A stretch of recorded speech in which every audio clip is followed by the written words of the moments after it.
ప్రజలు ఏ అవసరం ఉన్నా ఆధ్యాత్మిక అవసరాలు మరి మీ కుటుంబంలో ఎటువంటి కష్టాలు ఇబ్బందులు ఉన్నా ఇక్కడికి వచ్చి వారితో ప్రశాంతంగా మాట్లాడి ఆ సంతృప్తిని, ఆ యొక్క ఆనందాన్ని, ఆ యొక్క ప్రేమను పొందడానికని ఈ యొక్క నిలయం గురువులు ఉండడానికి ఒక నివాస స్థలముగా నిర్మించుకున్నారు. కాబట్టి నాకు ఎంతో సంతోషం.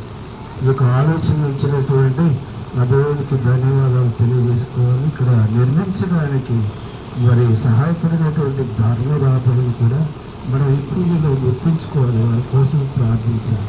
మరి వాళ్ళ యొక్క సభ మరి అధికారి అయినటువంటి సురేష్ గారి కోసం, వారి గురువులందరి కోసం కూడా మనం ప్రార్థించుకోవాలి.